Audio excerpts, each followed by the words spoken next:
You can't stay out of trouble by being careful. Bruce Charlton. Back in 2011, I wrote a mini book called Thought Prison, which was focused on the new left/political correctness, or what we would now call woke ideology, which, I argued, encompassed the entire mainstream of political and social discourse, including the supposed secular/not religious right such as conservatives, Republicans, libertarians and nationalists.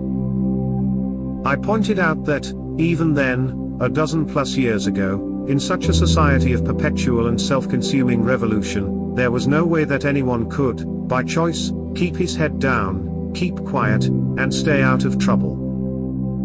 If they, for any reason at all, even momentary expedience, want to get you, or your institution, corporation, organization/club/charity or any grouping, they will get you. Because they control the mass/social media, and because the masses, still, believe the media and are addicted to it, even if you haven't actually done something anti-woke, they can and will just make up lies that you did do it. Enough people with power and influence will believe them and will think you deserve, and therefore support, whatever punishment they decide to inflict, or whatever mob they decide to unleash upon you inflict, with establishment-protected impunity. If they want to get you, they will get you, and what you have done or haven't makes not the slightest difference. You cannot stop this. Any apology will simply be taken as an admission of guilt, but they will also invent an apology from you, that you never made, if and when it suits the current agenda. And you can't do anything about this, except on your side. What can you do, then? For a start, you might as well cease to worry and don't bother to take defensive action. Be honest with yourself, and those you trust. Always exercise your spiritual freedom to choose your beliefs in opposition to the evil ideology of the establishment. You should not be afraid, either in anticipation, or if the worst happens. Fear is not just futile but a sin. If you are afraid, acknowledge it is a sin, and repent it. That will help in and of itself. Beyond that, the only antidote to fear is faith in God, the Christian God, who is the Creator, wholly loving, and personally concerned with you, so you should regard your own fear as a stimulus to greater faith. How much of this you choose to speak, broadcast, or argue, is a personal and secondary matter. The vital consideration is that you take full personal responsibility for your values and discernment of truth, beauty, and virtue. Be explicit and fully conscious of all this, in your own mind. By full responsibility, I mean your personal responsibility before God and in context of light of life eternal, which are what matter ultimately. Believing because of a primary obedience to what your church is currently teaching is a failure to take personal responsibility. As of 2023, those who refuse ultimate responsibility, and claim merely to be following the church's instructions, are just as complicit with the establishment as those who believe the mass media's evil lies. I have personally experienced this twice, in 2008 and 2010. For example, the biggest circulation UK newspaper, who had never spoke with me, quoted, in quotation marks, something I had not said and did not believe. They just invented it, for the story and or in personal malice. I have personally known several others to whom this happened. Such spiteful lying has been normal, routine media behavior for many years. Plus indeed, almost everybody, except your closest family and friends, will believe anything published against you that is disseminated in the mass media, even if they have known you for years personally, worked alongside you perhaps, and even after you refute the falsehoods face to face. Actually, people do often this even with respect to malicious gossip of unknown provenance. This degree of stubborn mindless credulity I found to be a real eye-opener, although 2020 et al. Has demonstrated the obedient slave mass phenomenon to all with eyes to see. We need to learn to do without spiritual technologies. Bruce Charlton.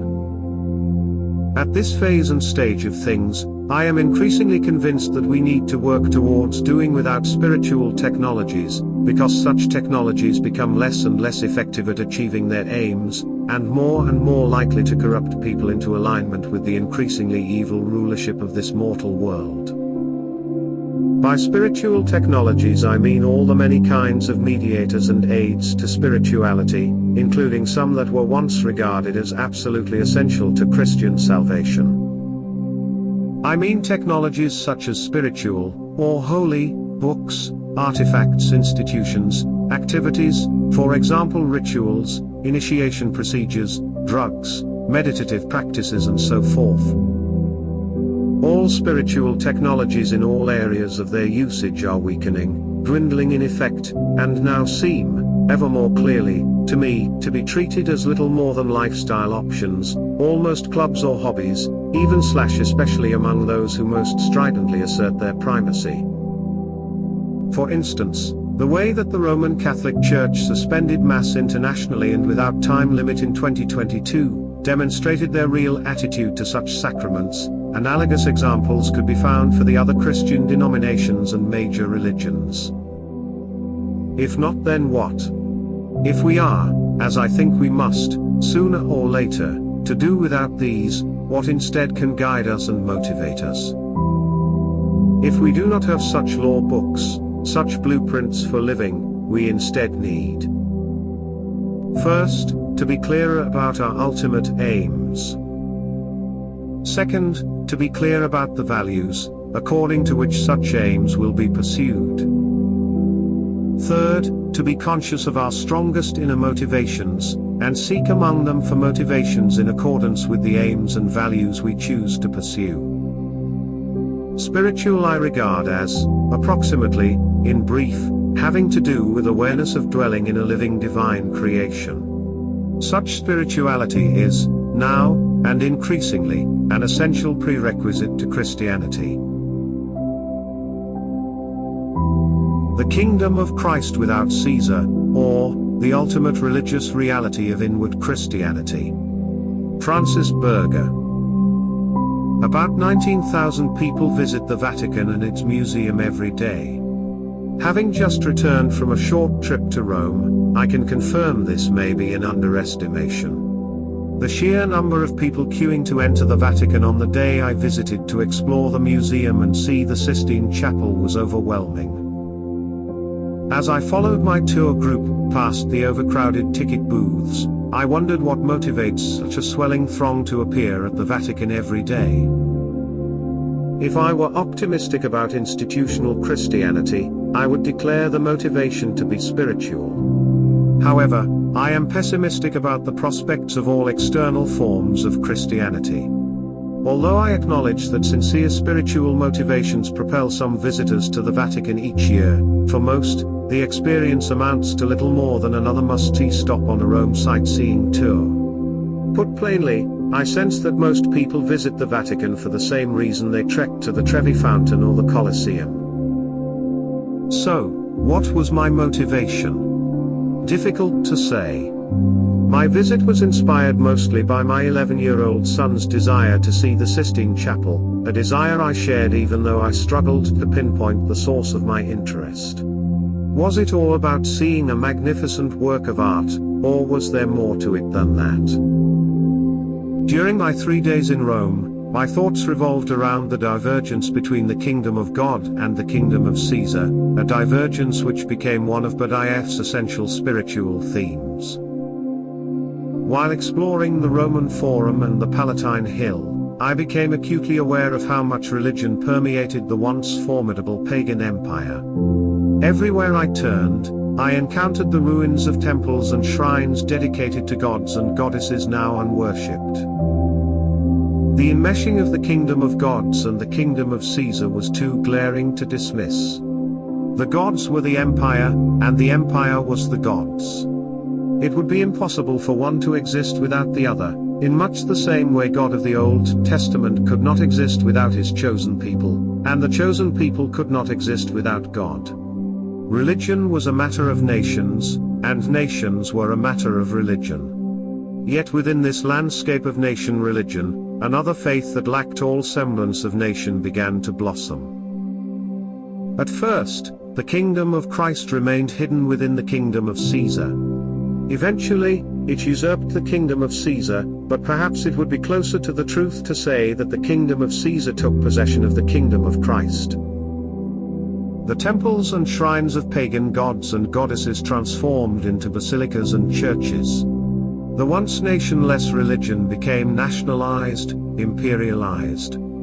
The kingdom of this world incorporated the kingdom that is not of this world, and this amalgamation became the foundation for a kind of Christianity that dominated the West, the same kind that now appears to have run its course. On the subject of this kingdom synthesis, Badiaf notes, bold added, "The mixed-up kingdom, in which the things of God and the things of Caesar were not sufficiently separated, wherein one was substituted for the other, has ended. The Christian state also was a jumbled half-Christian state. Now, half-fast Christianity is an impossibility. A time of choosing has begun. Christianity can be only a qualitatively inward, spiritual power in the world, and not a quantitative, outwardly coercive power. Really, Christianity can only be a power realizing the truth of Christ. The new wine is being brought forth in the Christian world, and it is impossible to pour it into the old wineskins. In the world itself, creative religious processes are being discovered, which ought to be recognized as churchly. But the third period, into which we enter, is not yet the final period." Christianity as a qualitatively inward, spiritual power resonates deeply with me, especially against the backdrop of the quantitatively external, anti-spiritual, manipulative, and coercive power currently pressing down upon everyone and everything. The temptation to oppose and overcome such a quantitatively external power with something equally quantitative and external is great, but it must be avoided because such power has nothing to do with power of realizing the truth of Christ. After the museum and the Sistine Chapel, I spent some time in St. Peter's Square to take in the magnificence of the basilica, the veritable nucleus of the mixed-up kingdom Badiaf describes. Gazing upon the impressive structure served to confirm something I already knew. The mixed-up kingdom truly has ended, and it will not return. Nor should it. Something more is needed. Or perhaps it would be more accurate to say that something simpler and far more straightforward is needed. But IF is among those to recognize this need. A theocratic and sacred autocratic monarchy will never again arise in the world. The Holy Russian Tsardom was the last of its type. This period in the history of Christianity has irreparably ended. And the visionary dream about its return is a harmful utopian and romantic dream. It is the lack of desire or the incapacity to stand before the ultimate religious realities. The church knows only one bridegroom, Christ. The kingdom of God knows only one king, Christ. But IF's metaphysics includes the belief in the second coming and the transfiguration of the cosmos resulting in a new heaven and a new earth. I can't say I share these assumptions about a new heaven and new earth. The only new heaven required is a new understanding of heaven, which comes down to comprehending what Jesus offers and accepting it. However, I do believe in transfiguring, beginning with oneself through Christ, without relying upon Caesar or anyone else. This is the qualitatively inward spiritual power, the ultimate religious reality, that I believe in. Leftist trends are a materialist distortion of innate, spiritual motivations. Bruce Charlton. There is an analytic idea, which I took and somewhat adapted from Rudolf Steiner, and which I have found useful. It is that the leftist trends of the past 3 centuries, for example pacifism, abolition, socialism, nationalism, feminism, vegetarianism, anti-racism, environmentalism, are materialist distortions of underlying changes in men's emerging spiritual instincts and motivations. Leftism is the greatest evil in the world today, because it represents a vast, changing, expanding range of materializations of spiritual impulses. The reason that leftism is a novelty in human history is because men have changed. And men have changed ultimately and necessarily for spiritual reasons, reasons that are, no matter how much distorted, originally in accordance with God's plans of creation. That is, man's nature is meant to change through history, in part because different civilizations and societies provide different experiences that are valuable for different souls. God made the world, and God made this way, and He made a world that was meant to evolve. But, for God, reality is that the spiritual is always primary. Because the material, which is also always spiritual, is a subset of the spiritual. Modern man has inverted this reality by making the material not just primary but the only reality. In modernity, the spiritual is denied reality. For so long as the spiritual is denied its reality and primacy, we will live in evil times, since our ultimate values, i.e. the deepest metaphysical assumptions that rationalize our everyday values, are necessarily inverted. Leftism ultimately derives from the inevitable distortions that occur when man's spiritual evolution is forced into materialist models, and provided with fake materialist solutions. We can see this everywhere, all over the political spectrum. A spiritual value, which has some kind of spontaneous inner existence, can only enter public discourse by being modeled materially. Thus human spiritual problems are inevitably recast as material problems. This is inevitable because, for our society, only the material is really real. This material model then leads to apparent solutions to the original human problem, which are of course material solutions, that is, the solutions derived from the theory are always answers to do with making, destroying, moving, reshaping physical things. And therefore leftism always, inevitably, fuels totalitarianism, because when the answers to real human problems are always conceptualized in material terms, then the obvious way, indeed, the imperative, is to impose these material pseudo-answers, by whatever means, seems likely to be most effective. Therefore, leftism always reduces to the insatiable demand for power over men, the need for power being rationalized by the imperative of coercively imposing pseudo-materialist solutions, to fake materializations of genuine but spiritual problems. Thus society and civilization is colonized by leftism, colonized incrementally, by materialistic theories that falsely explain spiritual motivations and spiritual phenomena, and by the consequent materialist solutions to the problems thus conceived. The deep motivations underlying leftism are therefore spiritual, which is why leftism is powerful and enduring, why leftism is innerly experienced as value imperatives.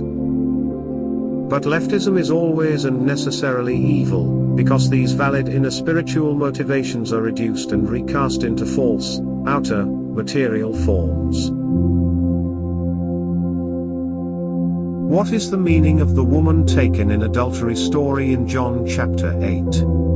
Bruce Charlton.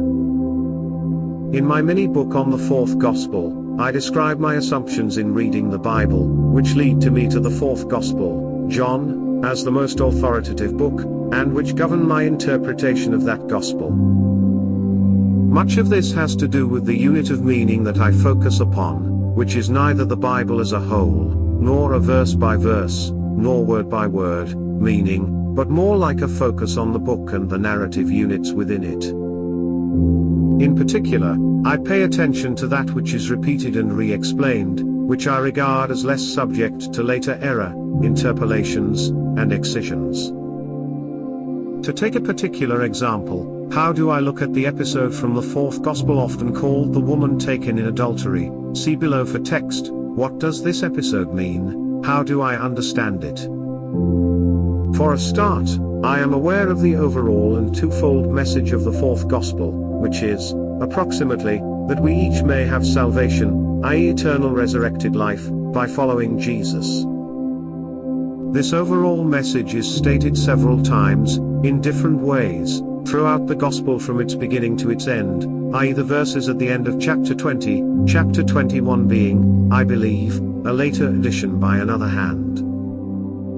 In this episode the twofold message is restated, using the frequent poetic metaphor of light, in verse 12. Then spake Jesus again unto them, saying, I am the light of the world, he that followeth me shall not walk in darkness, but shall have the light of life. This core Christian message required, at the time, refuting a different and prevalent idea, which was that salvation was a matter of avoiding sin, and avoiding sin was a matter of following the law. This is what I think this adultery episode is about.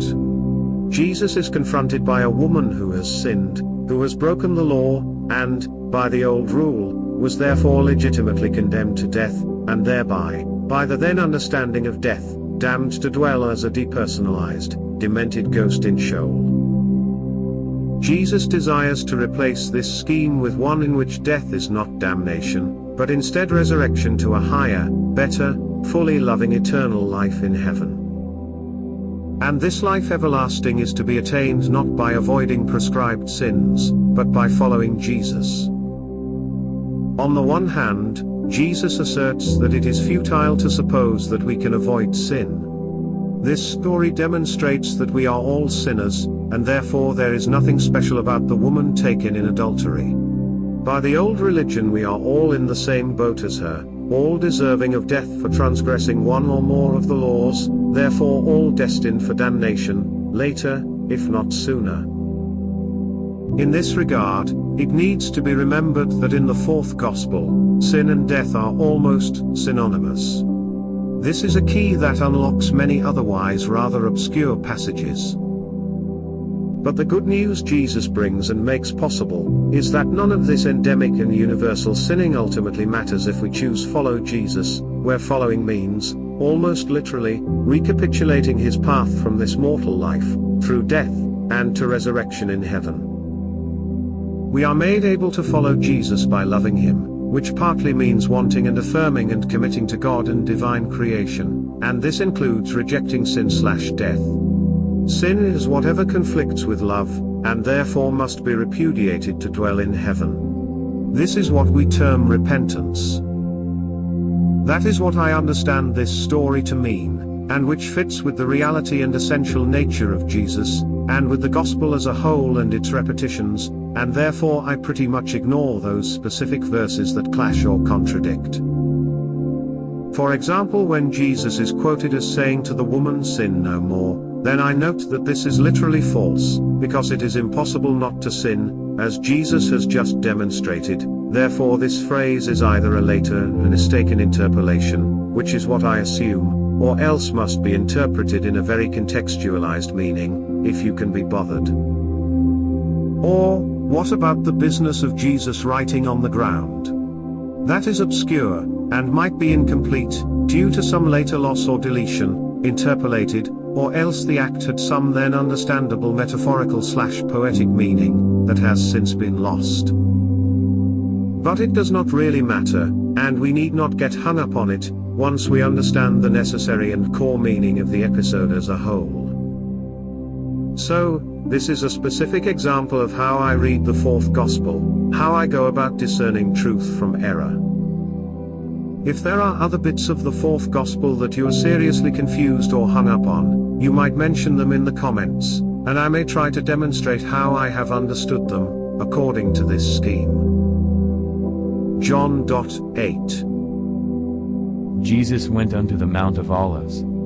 And early in the morning he came again into the temple, and all the people came unto him, and he sat down, and taught them. And the scribes and Pharisees brought unto him a woman taken in adultery, and when they had set her in the midst, they say unto him, Master, this woman was taken in adultery, in the very act. Now Moses in the law commanded us, that such should be stoned, but what sayest thou? This they said, tempting him, that they might have to accuse him. But Jesus stooped down, and with his finger wrote on the ground, as though he heard them not. So when they continued asking him, he lifted up himself, and said unto them, He that is without sin among you, let him first cast a stone at her. And again he stooped down, and wrote on the ground. And they which heard it, being convicted by their own conscience, went out one by one, beginning at the eldest, even unto the last, and Jesus was left alone, and the woman standing in the midst. When Jesus had lifted up himself, and saw none but the woman, he said unto her, Woman, where are those thine accusers? Hath no man condemned thee? She said, No man, Lord. And Jesus said unto her, Neither do I condemn thee, go, and sin no more. Then spake Jesus again unto them, saying, I am the light of the world, he that followeth me shall not walk in darkness, but shall have the light of life.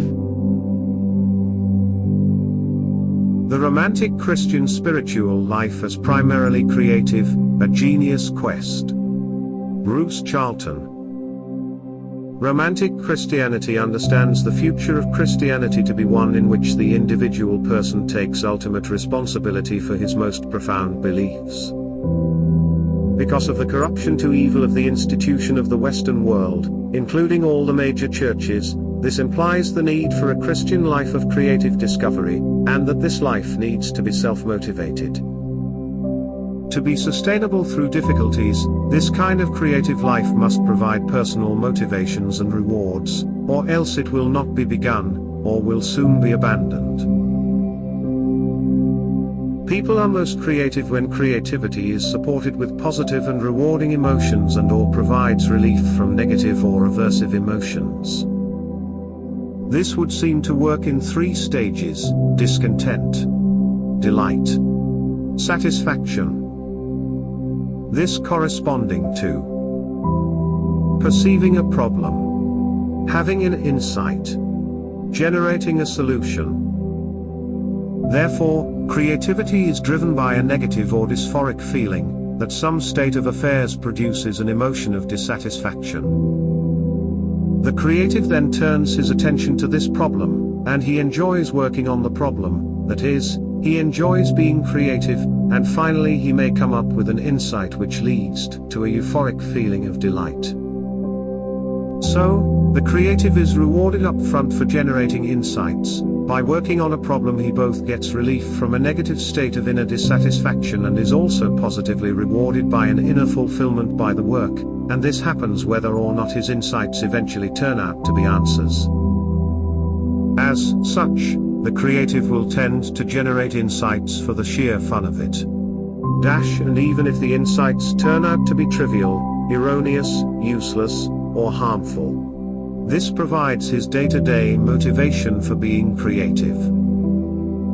But, finally, with persistence and luck on his side, let us say that the creative comes up with a solution to the problem, a solution which, for a shortish period, minutes or hours perhaps, makes him feel joyously happy or euphoric. Thus a dysphoric state of discontent has then been replaced by a euphoric state, and when euphoria subsides the successful creative will move on to a longer term and sustained state of satisfaction or gratification, and this can be termed euthymic, meaning a state of normal good mood. Therefore, first euphoria, then euthymia are the emotional rewards for creativity. So, in terms of phenomenology, it goes: dysphoria, euphoria, euthymia. Or, in English, discontent, bliss, satisfaction. In terms of the larger picture of life, this is the discontented state of seeking destiny and the gratification of discovering it, embarking on a quest, which is itself a satisfying albeit frustrating activity, and finally achieving illumination, which leads to an acute state of bliss, then a chronic state of satisfaction, and quite likely a new search for another destiny.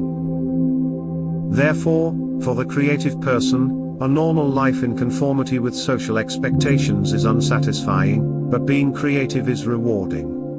Such a person will be spontaneously creative, as a consequence of their inner drives and personal satisfactions, and creative whether asked to be creative or not, whether it is useful or not, and whether he is sufficiently knowledgeable and competent for the task or not. Romantic Christianity therefore entails that being a creative is not the preserve of traditional geniuses, but becomes the norm for Christians.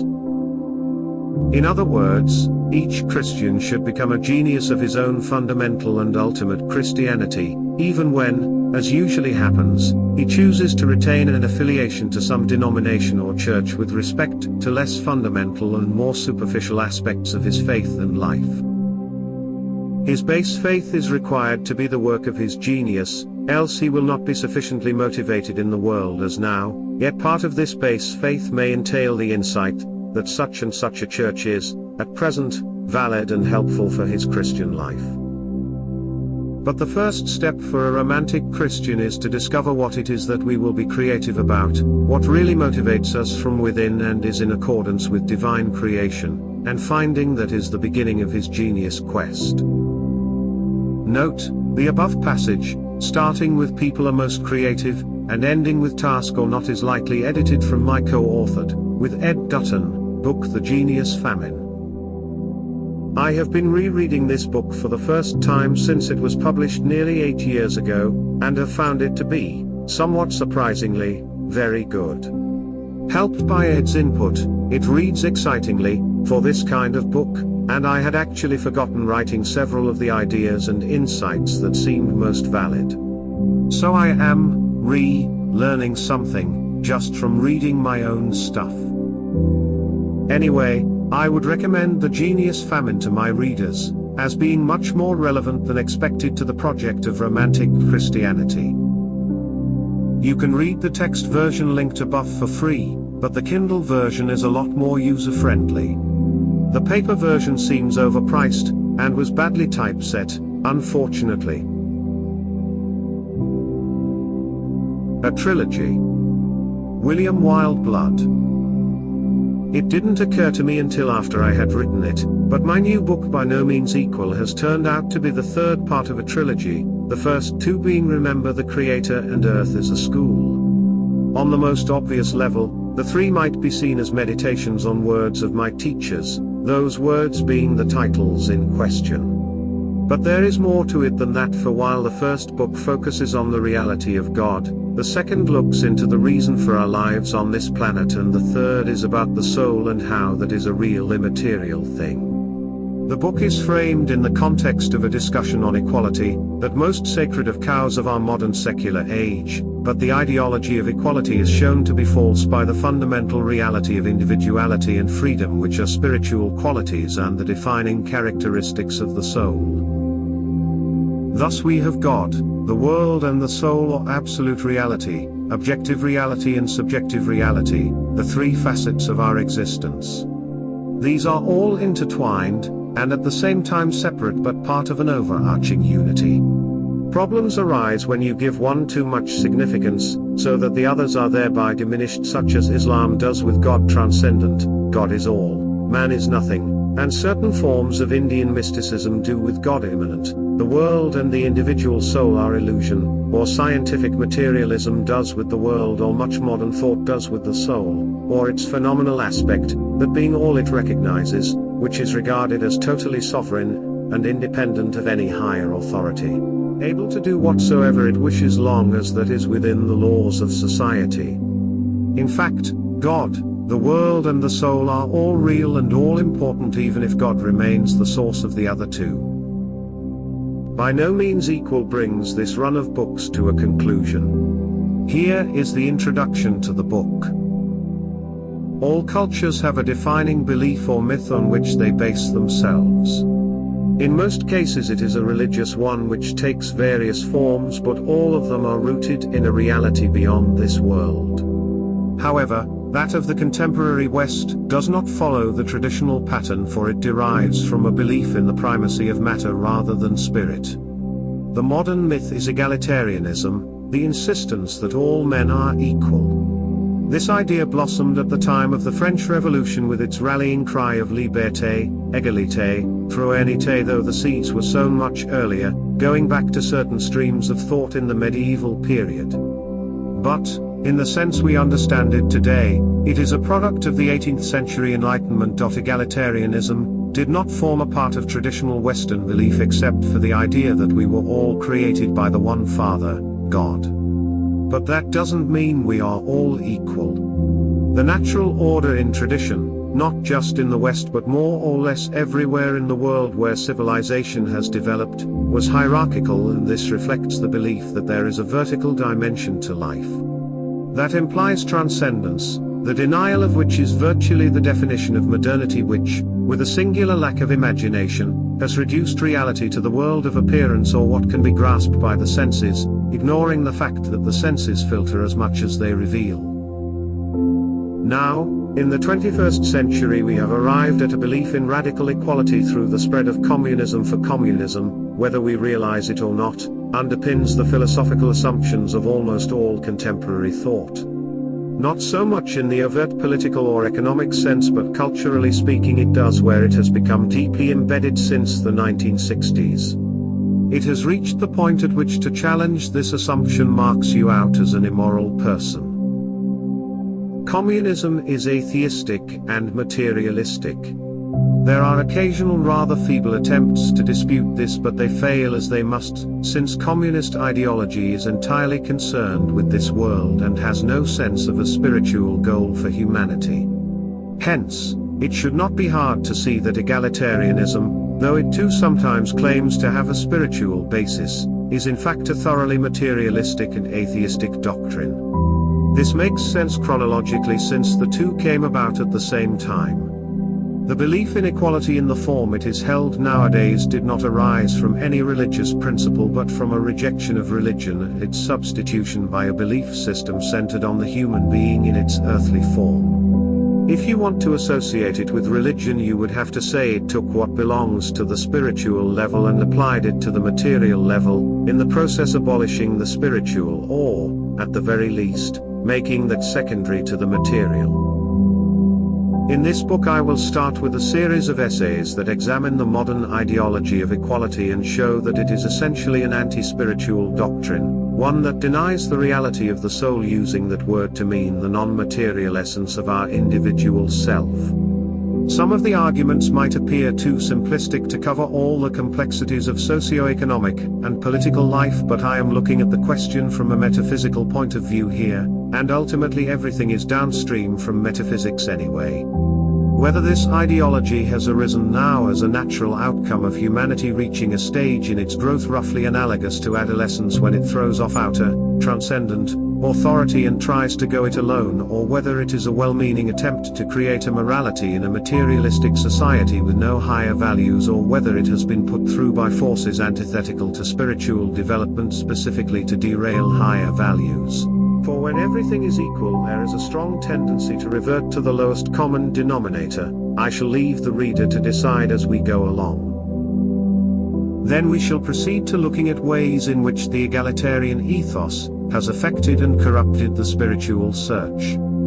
For it undoubtedly has. Religion is not democratic any more than science or art are, but in many instances it is being made so. Misunderstanding the true idea that God is within all of us, we fall into the trap of thinking that He is equally within all of us. Even if that were true, He does not manifest equally in all of us. Like all heresies, if you can call it that, egalitarian ideology takes a piece of the truth and exaggerates its importance while minimizing the significance of other aspects of truth. Truths that apply on the level of the one do not apply on that of the many, and certainly not to the many as the many. The absolute and the relative are both part of the totality of life, but they are different and should not be confused. Sometimes the study is better than the painting. Francis Berger. During my recent visit to the Vatican Museum, I came across a Salvador Dali painting that struck me as familiar even though I had never seen it before. Called Crucifisso, the painting depicts the crucifixion with the notable absence of the cross. Two other figures brandishing weapons employed during the Passion appear in the somber and minimalistic background. The figure on the left holds the rod struck Jesus, the same rod later placed mockingly in his hand as a scepter, while the mounted figure on the right brandishes the lance that pierced Jesus. Despite the presence of these weapons, Jesus' body shows no signs of injury or abuse. The nail marks on the hands and feet are absent, as is the crown of thorns. Jesus is turned away from the viewer, leaving his face unseen. The painting is housed in one of the only parts of the Vatican Museum that does not perpetually throng with teeming masses of people, which allowed me to study the image for a while before moving on. In that brief time, I concluded that I liked Dolly's representation of an unmutilated Christ crucified in empty space because the absence of the cross invited me to think and perceive the crucifixion from entirely new and unexplored perspectives.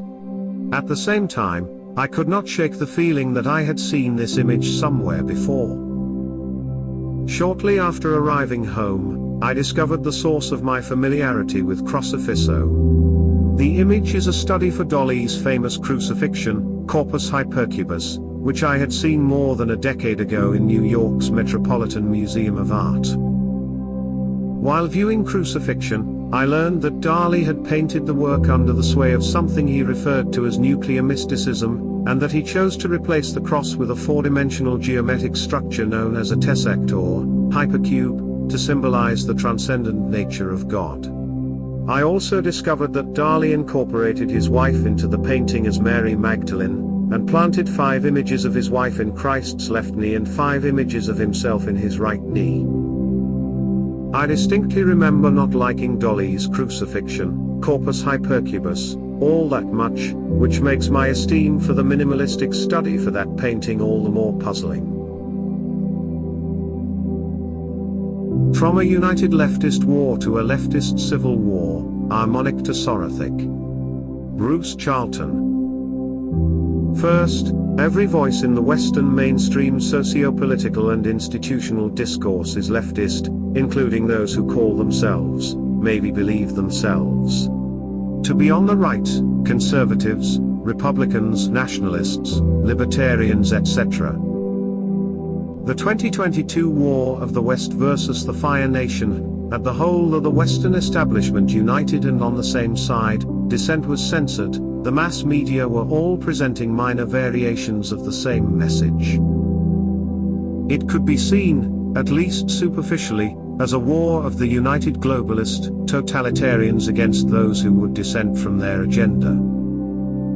On the face of it, the anti-Fire Nation war was therefore an Ahrimanic war of the materialist totalitarians against the only bastion of Christian civilization. The new war of the past couple of weeks, in the desert lands of Arrakis between the original native freemen and the recent colonists of Choam, is very different. With the partial exception of the USA, we can see that the Western mass media are divided between the sides. Within nations, the Western populations are divided, there is no serious censorship, and both sides are being allowed to argue and present their cases, and disseminate their propaganda, including reporting of large rallies, within mainstream Western discourse. So the new Arrakis war is in essence, and by design, a civil war, happening within the West, and between Western parties. Given that this war was deliberately triggered, by agents' operation on both sides, we can see that this is a further development of the trend for increasingly dominant Sorathic evil in the West, evident since the summer of 2020. Unlike with the FN war, here there is no good side, that is, no side fighting for Christian good, and the Arrakis war's nature is, very evidently, motivated by mutual resentment and spite, and mutual desire for annihilation. The prospective for no national winners, and destruction all round. Pure Sorath. Spook spirituality. Bruce Charlton. The establishment has become extremely dominant in the world now, far more thoroughly than ever in the past, because of the mass and social media, globalization, and the way that the leadership class, of all major social institutions, is now enlisted in the leftist project. Everybody knows, because it has been going on for centuries, indeed millennia, that the ruling class uses religion to control populations. But because religion had an ultimate reference outside of this world and the material realm, this limited the way it could be used. Nowadays religion has been replaced as a tool of control by a materialist, this worldly, secular ideology, leftism in its various and evolving manifestations, which substantially, not entirely, encompasses the leadership class of the whole world. And ideology, in contrast to religion, is this worldly, materialist, lacks reference to anything else, and therefore there is no limit to the usage to which ideology can be put by the rulers. Of course, religions and churches still exist, but it seems perfectly clear that all of these, at least, those with significant size, power, wealth etc., are incorporated into the mainstream leftist ideology, and are on board with the materialist this worldly agenda in its essentials. It is much less well appreciated that the same applies to spirituality. Looking back over the Western spirituality movement, which goes back to the late 19th century, one can see the fingerprints of the establishment with respect to many of the key, influential individuals and movements.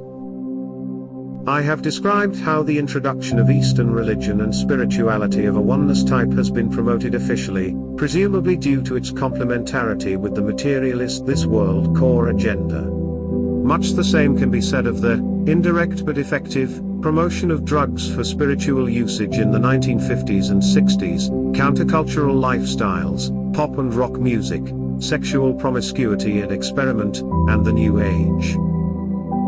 By my judgment, it has been sufficiently documented that all the above was, covertly but consistently, supported by establishment elements, and was involved with intelligence/spying/spooks, through tools such as class and family connections, covert influence on the mass media, selective subsidies or harassment, etc. I think there is insufficient awareness of the way that spirituality movements, teachings, lifestyles, have been and are manipulated, in a way that is highly analogous to the way institutional religion was controlled by the ruling class in earlier centuries, and that this continues.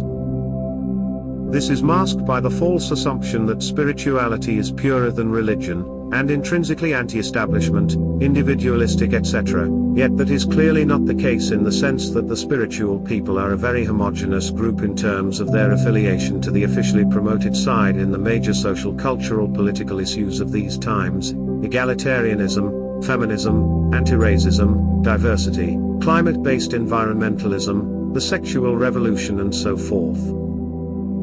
Indeed, the control of spiritual movements is so effective that this is invisible to those concerned. The pressures applied are so deep and pervasive as to seem like natural phenomena, forces of nature. The exact same people who subscribe to the globalist establishment agenda, on an almost point-by-point basis, therefore also and simultaneously regard themselves as radicals and rebels, fighting government, big corporations, officialdom etc. Consequently, the very same people, and institutions, who are most fated as leaders of the counterculture, alternative lifestyles, spiritual detachment, unworldliness, those who pride themselves on their bold stances against authority, are exactly those most likely to be agents, tools or dupes of the establishment spook agenda. The evidence is there, easily seen, in terms of background, affiliations, core beliefs, and the fact of high levels of mainstream public attention, esteem markers and status, but such evidence makes no difference without the framework of assumptions that allow it to be interpreted as such. My take-home point is that while everybody has encountered the idea that church religion can be, and has been, used by the ruling classes as a mechanism for mind control, the same also applies to 20th and 21st century form of spirituality. And the obvious way in which apparently religious leaders, at many hierarchical levels, could actually be agents, tools or dupes for a socio-political agenda, is mirrored by the supposedly rebellious, radical, countercultural, alternative, spiritual leaders and influencers of today. It is real, it happens, it is all around us, and the chances are that you are, or have been, like me, wittingly, to various degrees, or not, significantly involved in the spook agenda yourselves.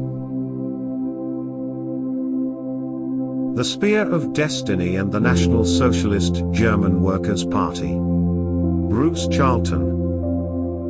I've just reread an enjoyable light novel called Looking for the King, which is set in 1940 just before the Battle of Britain, it concerns two Americans, young man and woman, visiting England, getting caught up in a quest for the spear of destiny, and being helped in this search by the Inklings, and falling in love.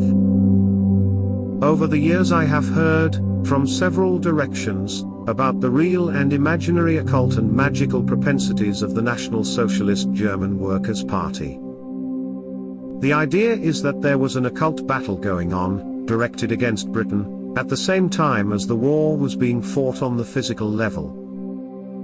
Some of this material is real. For example, there was Dion Fortune's Magical Battle of Britain, or Churchill's Silent Minute, which were both supposed to mobilize the power of mass meditation and prayer, against presumed counterforces. On the other hand, a fair bit of the material I have encountered seems to be descended from a fictional, pretending to be factual, account by anthroposophist Trevor Ravenscroft about Adolf Hitler's quest for the spear of destiny. Indeed, this strange book seems to be a concealed and unacknowledged, but highly influential, pop history classic. As I mentioned before, there was indeed an important and socially motivating spiritual dimension to the socialism and nationalism of the National Socialist German Workers' Party, which was completely absent from the other, and even worse, totalitarian dictatorship of Lenin and Stalin in the USSR. This means that it was rational to fear the potential for occult spiritual attack from Germany, as well as the threat of material invasion, whereas the idea would seem absurd with respect to the USSR, who have slaughtered, etc., many thousands of priests, monks and nuns, and many millions of devout Christians, in their attempt utterly to eradicate the spiritual. But to my mind, this unspirituality does not reflect the credit of the USSR. The communist ideology was indeed more advanced in its materialistic evil than was the partially reactionary, because anti-communist, socialism of the National Socialist German Workers' Party. Plus, there is, and was, the influential crypto-communist aspect of the British and American ruling classes, which put the USSR as a higher priority than Britain and America. So, even though the USSR was on the same side as Germany in 1940, and even though the USSR had, by the Battle of Britain, invaded and occupied two-thirds of the British ally Poland, the UK did not declare war on the USSR, hardly seemed to recognize them as an enemy, and since airbrushed history and national memory accordingly. While unconstrained fantasies of the occult and magical evil of the National Socialist German Workers' Party, and allegorical equivalents, constitute a staple of mass media, movies, TV and novels, the greater, more enduring, and still with us cancer of the ideology of communism, and its evolutionary descendants, have, during my lifetime, been almost washed away from Western consciousness. I like to use the full name of the party, here in an English translation, to emphasize just how explicitly leftist they were. Socialist worker parties are leftist parties, but nationalist socialist worker parties are usually left anti-communist. But not always. In Scotland, the nationalists were originally also, substantially, communists, or similar, and nowadays are mainstream pro-totalitarian leftist. Anyway, the point is that the hatred between fascist and communist was a civil war of the left, not a difference between extremes. Trevor Ravenscroft's son, saxophonist Raphael, was also a massive, covert social influence via his solo on the bluesy single Baker Street. Looking inside is not enough. Some random thoughts on Vizinczey's The Rules of Chaos. Francis Berger. Stephen Vizinczey ranks among 20th century writers likely to fade into obscurity. Saying such provides no pleasure. It simply is what it is. Our 21st century milieu is partially to blame for this, as is Vizinczey's stubborn mania for literary perfection, which all but congealed his creativity after the publication of An Innocent Millionaire, leaving him obsessing over his final novel, 3 Wishes, which he eventually self-published as if only. That final novel, which Vizinczey declared his ultimate masterpiece, consumed the last third of his life, and he published virtually nothing else during that time. The book was a major flop. The few reviews it did garner were scathing and ruthless. After I read the novel, I found myself marveling at the aptness of the title for all the wrong reasons. If only Vizinczey had abandoned the stillborn narrative instead of obsessing over it decade after decade. If only he had decided against publishing it. If only he had focused his creativity on something else. If only. Sharp criticism. Sure, I suppose, yet I remain one of Vizinczey's most steadfast admirers. Vizinczey is most famous for his self-published 1965 novel In Praise of Older Women, which challenged the values of the sexual revolution by boldly asserting that older women made for better lovers than young ones. That shocking assertion was enough to put Vizinczey on the literary map. It didn't hurt that he was also a capable writer imbued with the skill of his most prominent influences, including Stendhal, Balzac, von Kleist, and Dostoevsky. I consider his second novel, An Innocent Millionaire, his masterpiece. In addition to his novels, he published two non-fiction works, Truth and Lies in Literature and The Rules of Chaos. The former is a collection of his shorter pieces and essays that appeared in newspapers and magazines, while the latter could be called an outline of Vizinczey's philosophy of life. Vizinczey was one of those avowed atheists who enjoyed visiting churches, and The Rules of Chaos is one of those atheist-type works that hits upon many engaging metaphysical insights, albeit from a foundation of errant, limited, and misguided metaphysics. The overarching movement of Vizinczey's philosophical detour can be reduced to two essential propositions. The first resides in the book's second title, Why Tomorrow Doesn't Work. The second rests in the seemingly counterintuitive and antithetical assertion that power weakens as it grows. Vizinczey's major premise for both propositions rests upon the belief that the decisive cause of every event is chance, and it is through this that he presents his arguments concerning individual morality and freedom via the motif that the future is a blinding mirage. We are confused, we often don't know how to feel, what to do, because we're looking for clues in the wrong place, in the place where there is nothing, neither air nor sunshine, in the place of tomorrow which does not yet exist. The results of our feelings and our actions are unknown to us. We have our expectations, of course, but whether these expectations are to be fulfilled or proven wrong in the unforeseeable future, they are only fantasies at the present. To decide what to do, we ought to try to resist the guidance of our guesses. The only way to cope with reality is to rely on what is real, and there is nothing so real in this world as your own being. Those who cry look ahead are fools, con men, or murderers who want us to stare into a vacuum until we start hallucinating. The true password is look inside. When I read insightful passages like this, I can't help but wonder what inspired Vizinczey's love for visiting churches. What was he looking for when he saw the light streaming through the stained glass window of some 16th century cathedral? More importantly, what did he see? Most importantly, what did he think?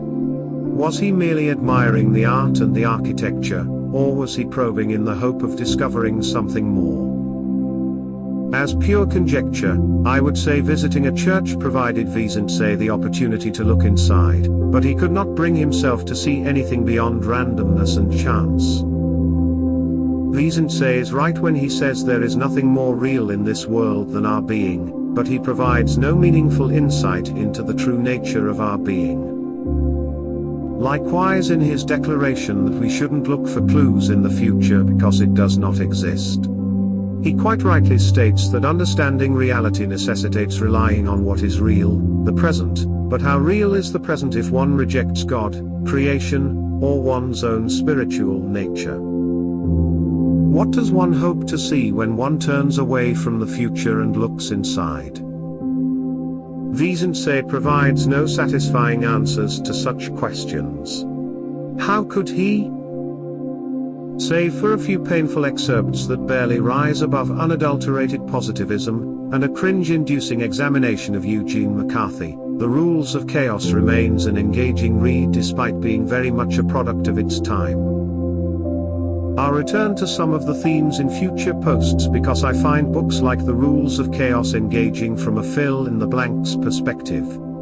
That is, they provide many insights that ultimately require extensive fleshing out. In the meantime, if only, Vizinczey, if only. Everybody judges people by inferred motivations, and in light of their own. Bruce Charlton.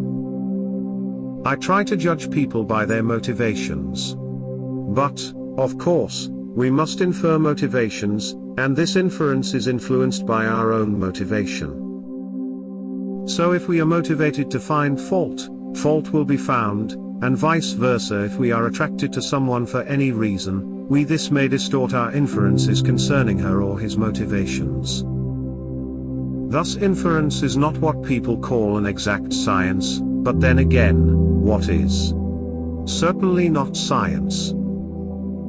Nonetheless, everything depends upon our inferences, and inferences cannot be avoided, so, we ought to take them seriously, and part of that is to acknowledge fully and explicitly, that our most basic and necessary assumptions concerning life, people, ourselves, are dependent on inferences. And of these inferences, some of the most important concern motivation. We cannot really evaluate validity or goodness without making inferences about motivation. This is because motivation is the key to understanding. The motivations we attribute will shape our understanding to such a degree that the meaning of any given act may be opposite if one motivation is assumed than if another is assumed. The insight is relevant to life, obviously. For example, we need to make inferences concerning our family and friends, the people we love, the people with whom we work. And inferences the people we encounter through the mass media, and via official channels. To understand the views of someone, or some institution, cited in the mass media, we make inferences about the motivations of that person cited, and we ought also to make inferences about the medium itself, the journalist who researched and wrote the story, the editors who passed it, the PR and advertisers who decided to give it prominence. In reading this post and this blog, you need to make, and have already made, inferences concerning my motivations in writing it. Inferring is vital and unavoidable, and we necessarily make our most important life decisions on the basis of inferences, yet inference is inexact and errors are possible, and there is no conceivable way in which errors can always be avoided. So far as I can tell, there is only one way of improving our inferences, which is to be aware of as many of them as possible, and alert to significant counter-evidence that we maybe got them wrong. Then, if we are convinced by the counter-evidence, and the inferred motivations of those who provided it, we need to be prepared to revise our previous inferences of motivation. Note, examples might clarify. I am willing to put up with a lot of contrary ideas from someone who I regard as well motivated. Philip K. Dick is an example. I suppose I disagree with him pretty fundamentally on many of the most important matters on which he expresses an opinion, such as the fundamental nature of Christianity. Nonetheless, I am sure he was well motivated, so I enjoy reading and rereading his work. Opposite examples are when someone who I believe to be wrongly motivated is ignored by me, despite expressing views with which I strongly agree. Example would be, anyone strongly featured approvingly or given high-level exposure of any kind in the mass media, or anyone in a leadership position of any large/prestigious/wealthy/influential Western institution. Power weakens as it grows. Sure, but chance offers no meaning for why this is so. Francis Berger. The second rule from Stephen Vizinczey's philosophical sojourn, The Rules of Chaos is, power weakens as it grows.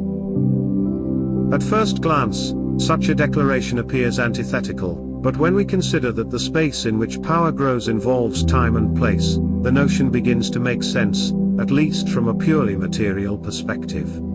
Vizinczey playfully outlines his rule in the following way.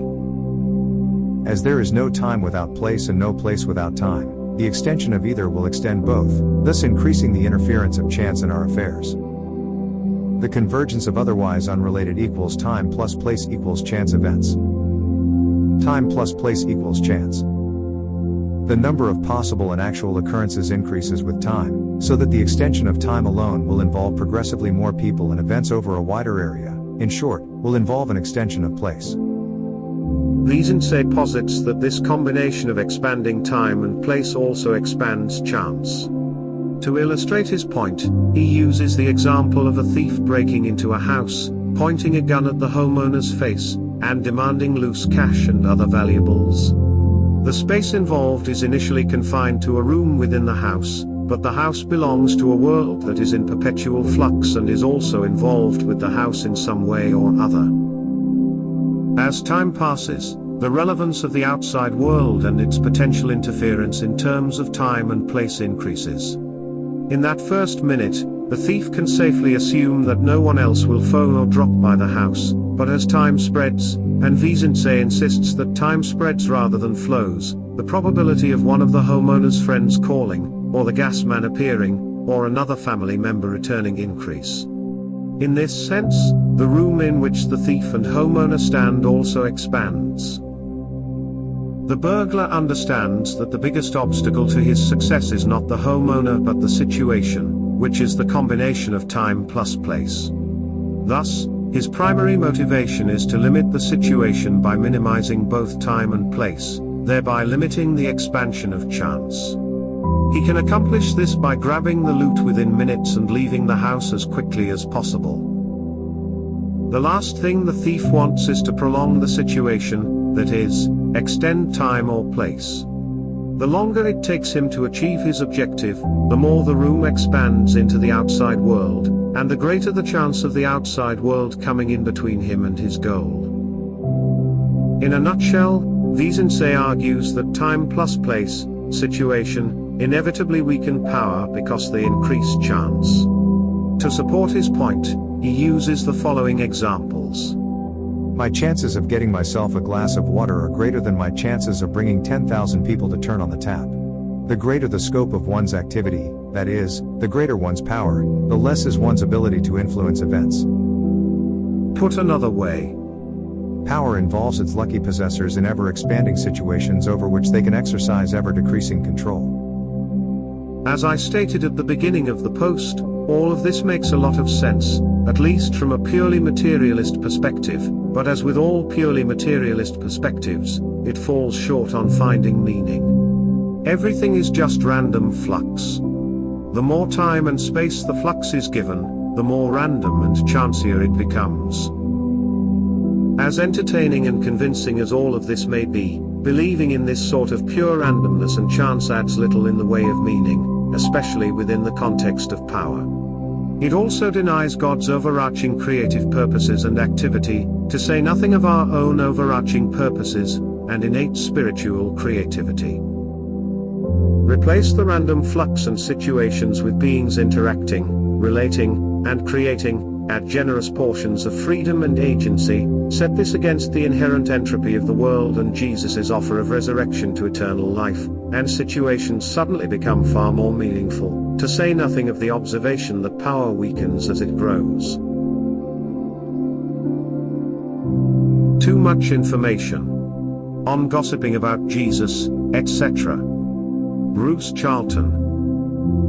Christians sometimes develop a spiritually unhealthy desire to gossip about Jesus, and, maybe, a craving to know more and more information about Jesus' life and teachings. Then we could answer some burning question, or another, get fuller guidance of what to believe, how to live, etc. I have come to feel that this is a spiritually unhealthy attitude for the 21st century. But what about Jesus?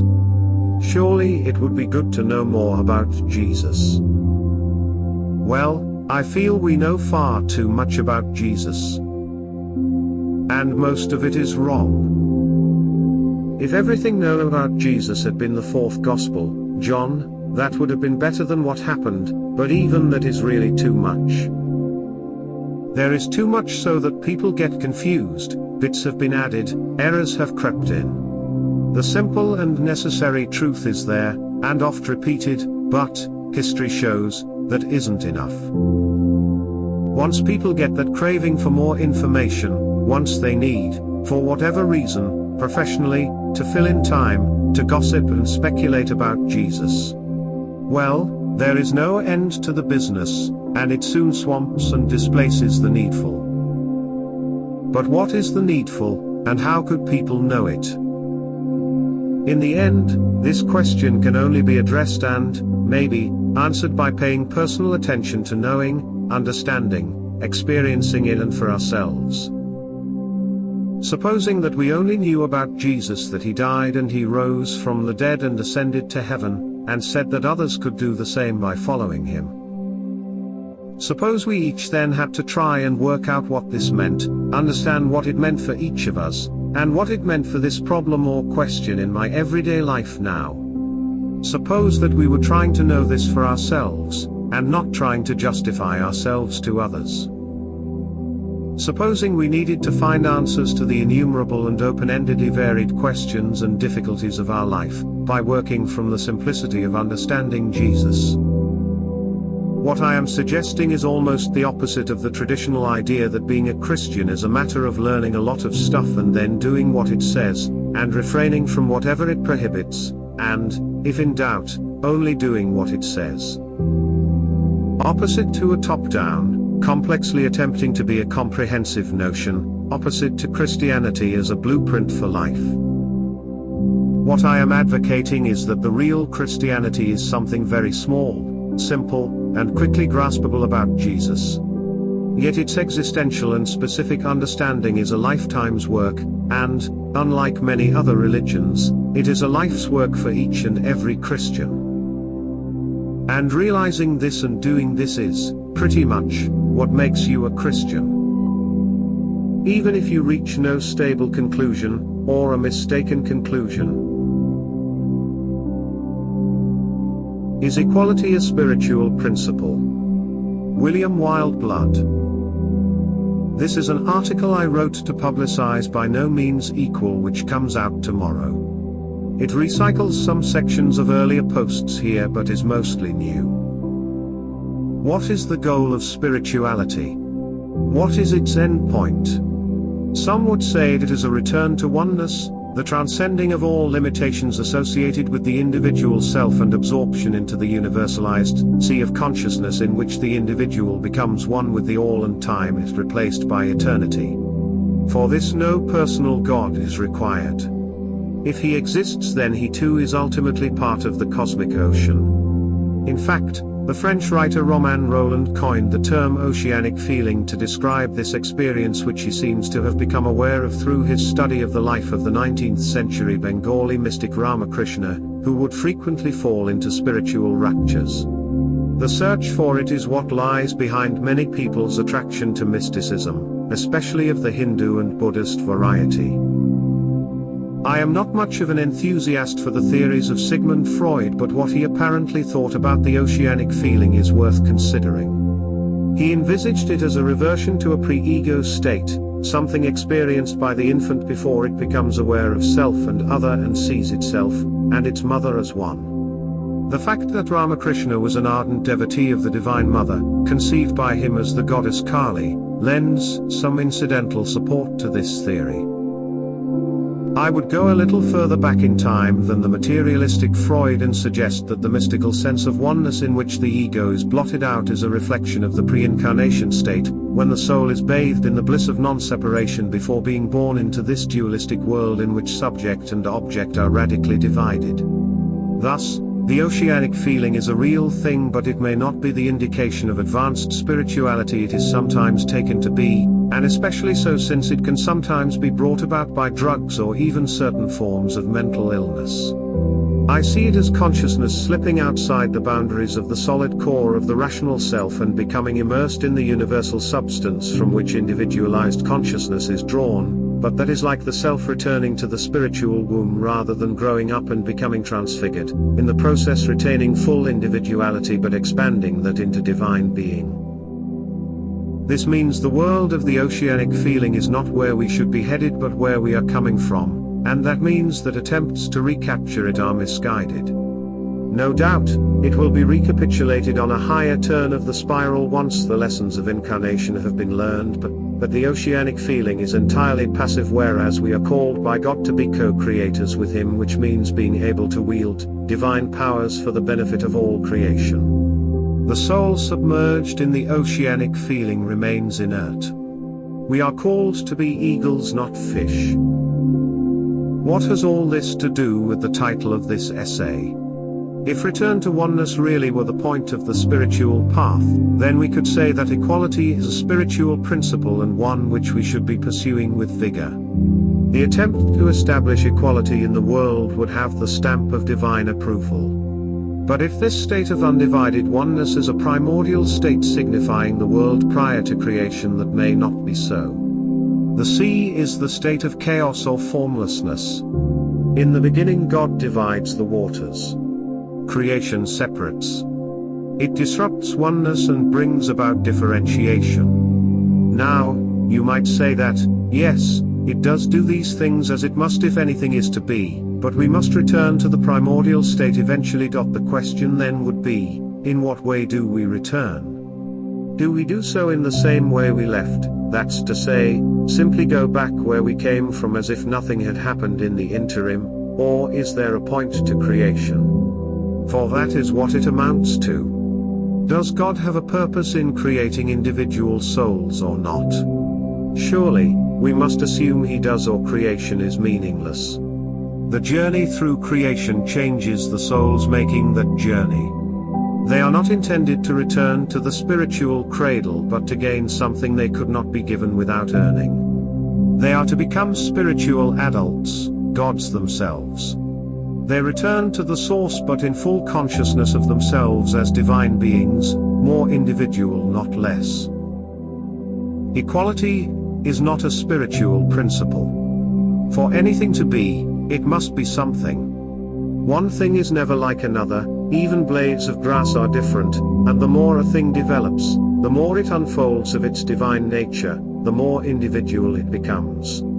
True equality is found in one place and one place only, and that is in the realm of non-manifestation. Equality directly contradicts individuality, which is a spiritual principle, one grounded in freedom, freedom being perhaps the fundamental spiritual quality and impossible in a purely material world. Inequality is only a problem when it is used as an excuse for the strong to dominate the weak, but that is a corruption and no reason to try to enforce equality any more than the possibility of hate might lead one to suppress love. In the book of Revelation there is an intriguing passage which reads, "Then I saw a new heaven and a new earth, for the first heaven and the first earth had passed away, and there was no more sea." I'm not so foolhardy as to attempt to explain this most enigmatic of religious texts, but an interpretation of this cryptic passage has been suggested to me which has a bearing on the subject of this essay and so is worth including here. We are looking at the end of time when all things are completed and the earthly creation has run its course. Everything has been brought to fulfillment and the unrefined raw material of pure consciousness represented by the sea has been transformed into the glorious company of saints, the inhabitants of the New Jerusalem. The sea is that from which life emerges. In its primordial form it is the one place there might be said to be equality, and egalitarianism is the desire to return to the pre-created state where there is no distinction.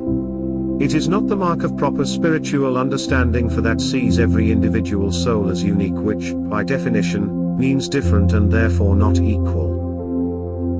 The goal of establishing equality can either be regarded as well-meaning and motivated by good intentions and a desire for fairness, or else as an attempt to impose conformity on a populace to make it more controllable and separate it from higher aspects of reality.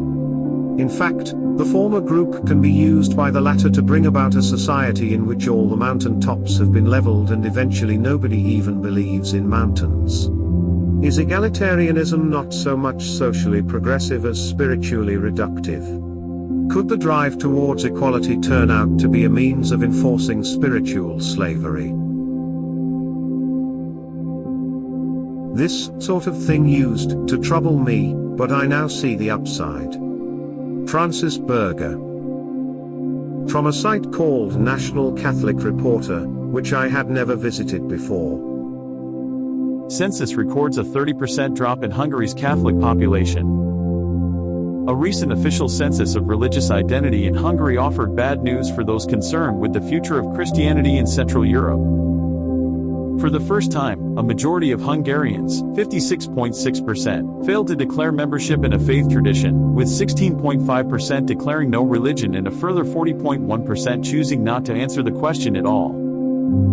While all the country's main denominations were hit badly, results for the Roman Catholic Church, historically the nation's majority tradition, were worst of all, a drop of 1.1 million, nearly 30%, compared to 2011. The numbers went from an estimated 3.69 million people identifying as Catholics in 2011 to 2.6 million today. Combined with a smaller loss between 2001 and 2011, Hungary's Catholic population has shrunk an astounding 50% this century, to just 27.5% of the population. Like all Hungarian citizens, I was essentially forced to participate in the national census mentioned above on pain of severe financial penalty, and I was among those who chose not to answer the membership of a faith tradition question. I provided no answers to any optional questions and provided potentially misleading answers to quite a few of the mandatory, non-religious questions. So, why did nearly half of all Hungarian citizens choose not to answer the question at all? However, the dramatic rise in non-response, more than non-belief, to the survey has caused some commentators to wonder if immediate problems in Hungary's faith communities may have contributed. I humbly suggest that said commentators stop wondering and start reflecting on things like the 2020 church closures, inessential religious services, and Orban's annual drone cross spectacle. Sociologists of religion aren't at all surprised by these census results. Our surveys have been indicating this outcome for some time. Unfortunately, our warnings weren't heeded by either state authorities or the leadership of the various churches, retired university professor István Kamaras told NCR. It seems quite likely that some of the non-respondents expressed their criticism of the government and the church leaderships by skipping the religion question, though we'd need separate research to be sure, said Kamaras, retired chair of the Department of Anthropology and Ethics at Veszprém University. I'll save the time and effort the research would require by saying, yes, some of the respondents certainly expressed their criticism of the government and church leadership by skipping the religious question. Moreover, I would hope some of the respondents took the non-response even further and began focusing on something beyond freedom from church and government corruption, convergence, and coercion, and perhaps, just perhaps, began focusing on some freedom for aspects of being a Christian. The academic is wary of asserting that anger with the government has driven church decline, but observes, what we can say with confidence is that in Hungary, high levels of government material and symbolic support for religion in the name of political Christianity has been spectacularly ineffective.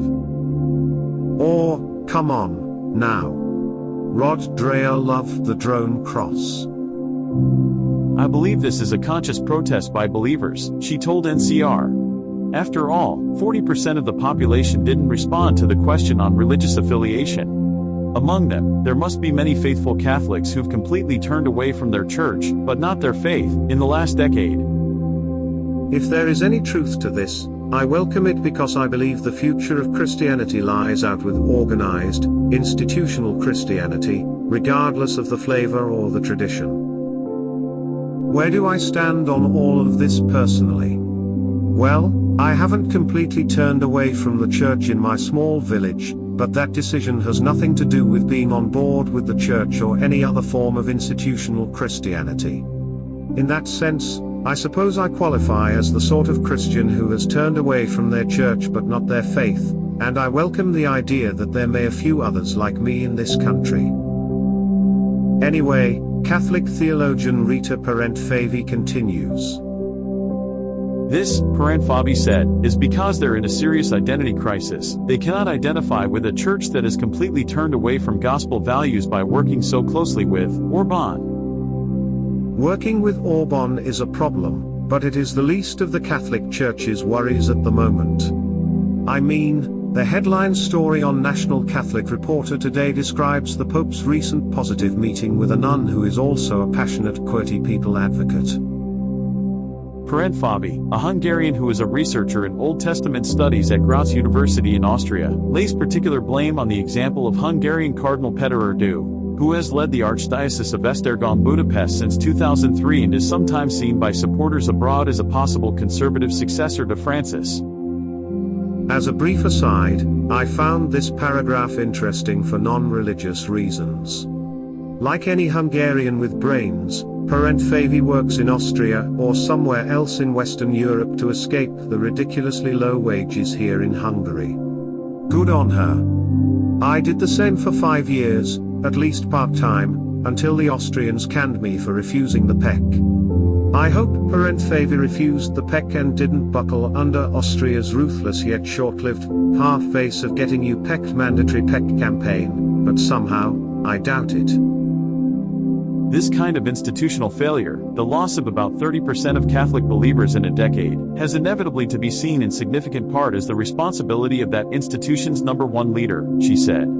In our case, that's Péter Erdő. Church leadership is certainly to blame, but I believe there is more going on. Serious Christians are choosing to take personal responsibility for their faith, salvation, and theosis rather than leave it all in the hands of bureaucrats. I believe this decline would be apparent even if churches had stellar leadership or clergy. A radical rethinking of the Church's approach to either the government or its pastoral strategy seems unlikely based on the hierarchy's initial response to the census results. Well, of course, it's unlikely. It all comes down to honesty and motivation, doesn't it? Maybe some Catholics have figured out that they don't need to obey or submit to corrupt churches and governments to be Christians. Nay, more to the point to say that some Catholics understand that disobeying and not submitting to corrupt churches and governments is the only way to remain truly Christian. An official statement from Hungary's Catholic bishops commenting on the census expressed pleasure in noting that more than two-thirds of our fellow citizens who stated religious affiliation declared themselves to belong to the Catholic Church, but noted that regrettably international trends can also be observed in the census data, and our country is no exception. I have to tip my hat to the Catholic bishops' epic positive spin here. If only 3 Hungarian citizens in the entire country had stated religious affiliation, the bishops would still be pleased to know that at least 2 declared themselves to be Catholic. Fabi is pessimistic about the chances for longer-term change. Unfortunately, I fear this shocking result won't sober the leaders of the Catholic Church. The Church's entire financing is in the hands of the government. It is in a straitjacketed, completely dependent position, she said. Makes one wonder in whose hands the entire financing of the government is, doesn't it? But we already know the answer to that one. There was a time when I found articles like this demoralizing and depressing, but they now have the opposite effect on me because they energize my hopes about the continued emergence of a more authentic form of Christianity, the sort of Christianity that Berger describes in the following manner. We are entering an epoch of a new spirituality that will correspond to the new form of mysticism. It will no longer be possible to argue against a heightened spiritual and mystical life that human nature is sinful and that sin must first be overcome. A heightened spiritual and mystical life is the road to the victory over sin. And the world is entering a catastrophic period of choice and division, when these will be required of all Christians, an uplifting and intensification of their inner lives. The external, everyday, moderate Christianity is breaking up.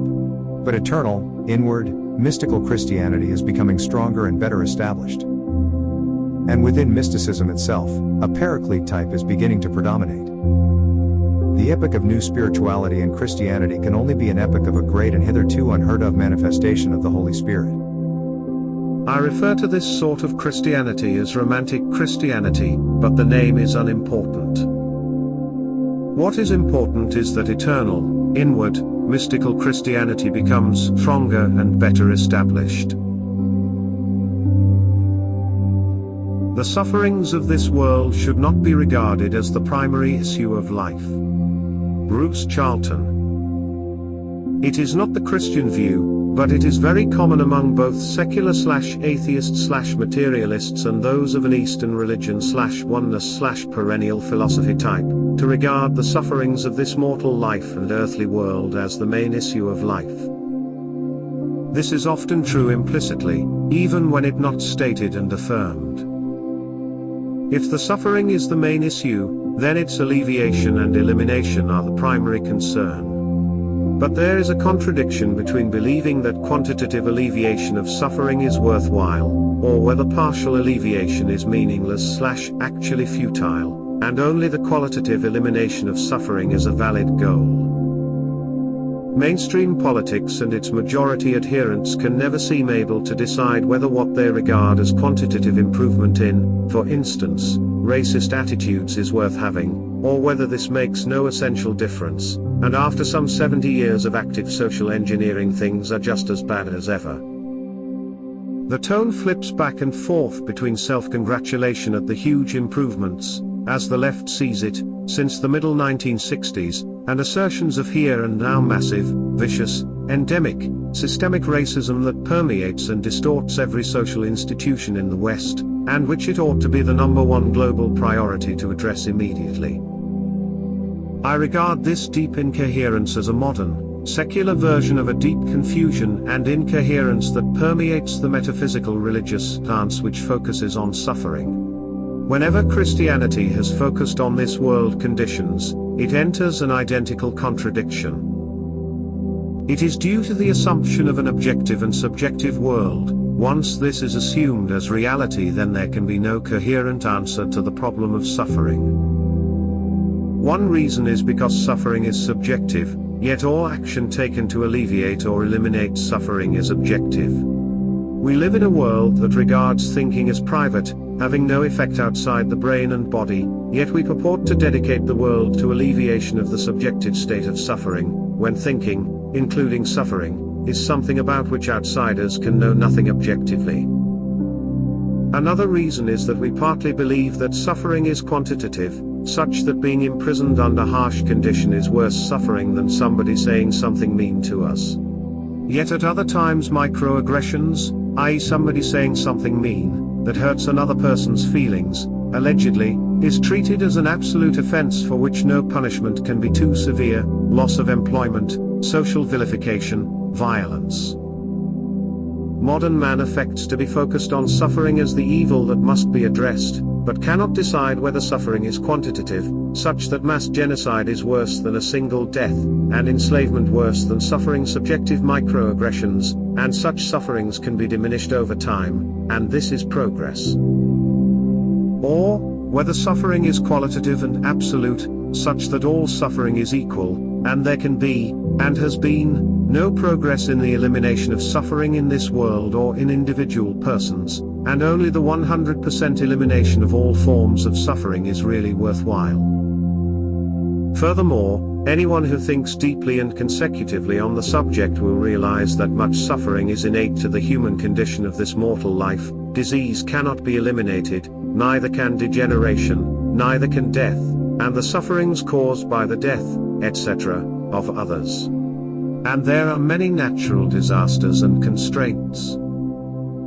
And, of course, much suffering is a consequence of humans living together in society such that we impinge upon each other's gratifications in a multitude of ways, yet for individuals to live utterly without society is not just impossible, but also a nightmare of suffering. My conclusion is that to focus on suffering as the problem of this mortal life and the world is not just wrong but incoherent, and will lead to permanent frustration and meaningless contradictions.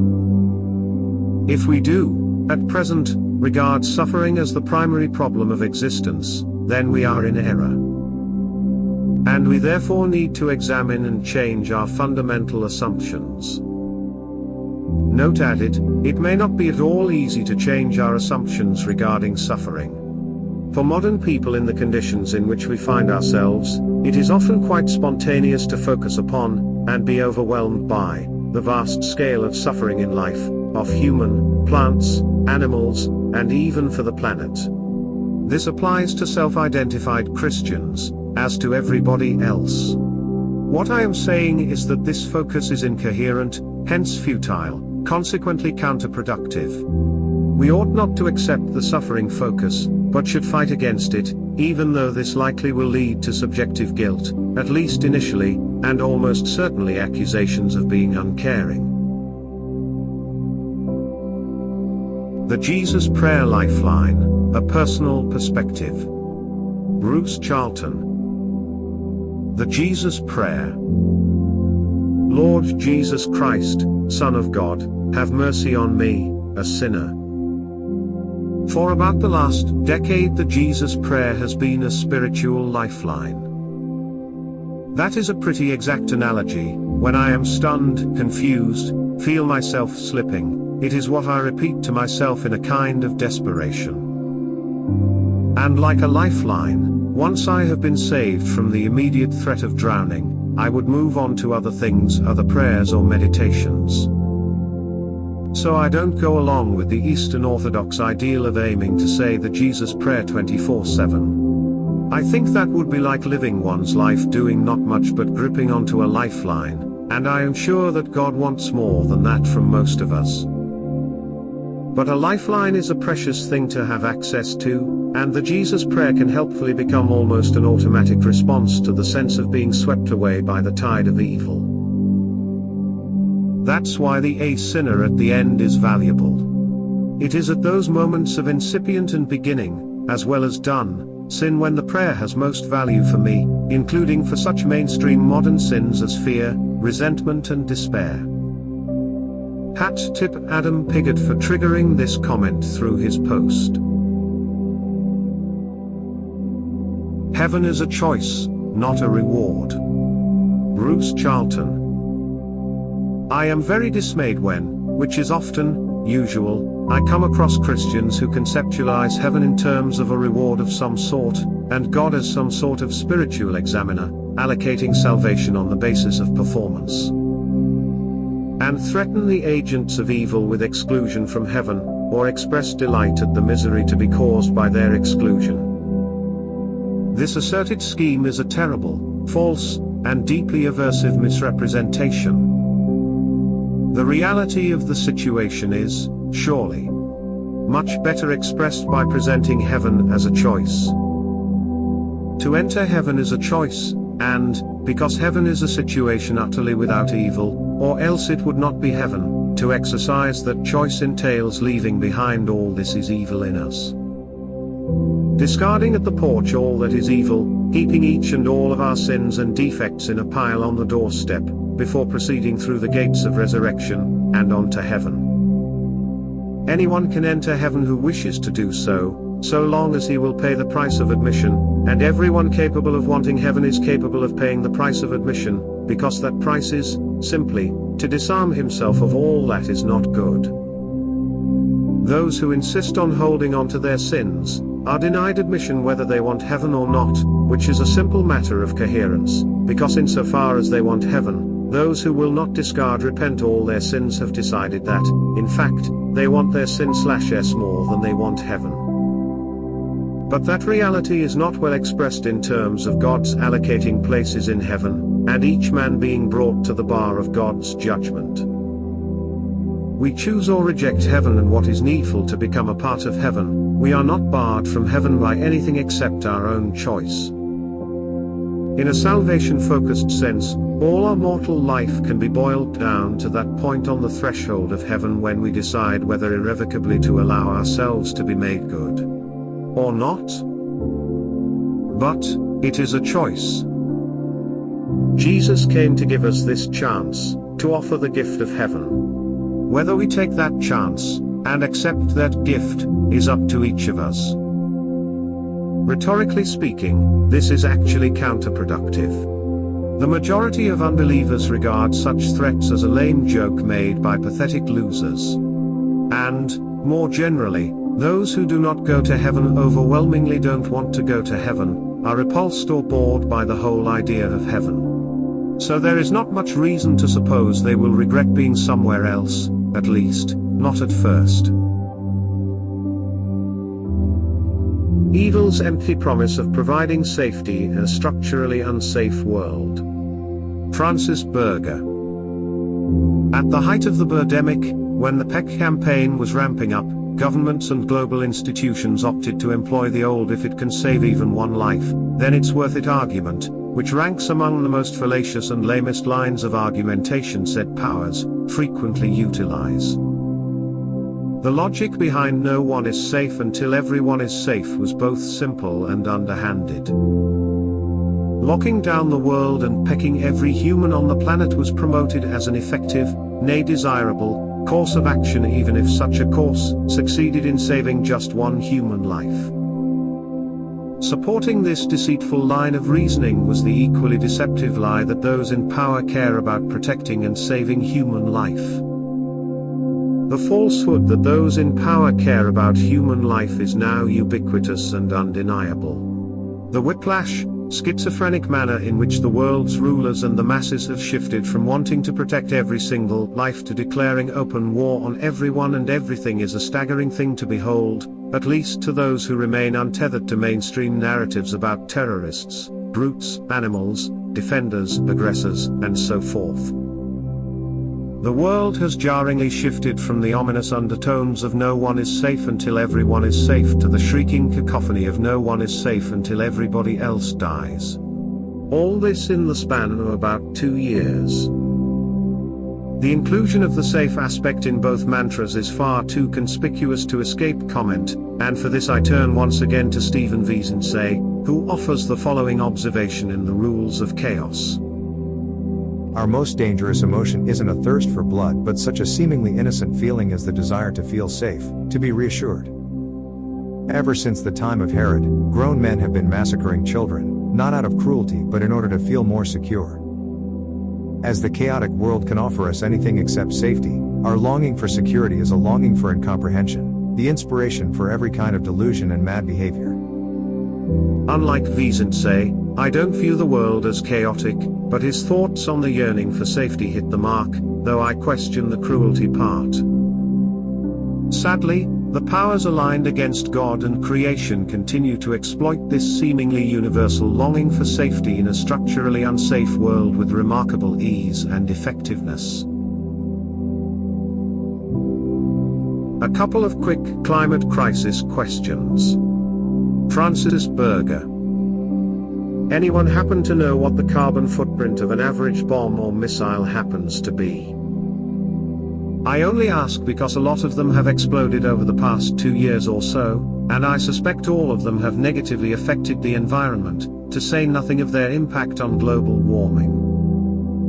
So, how are we supposed to meet our climate targets if we keep blowing things up?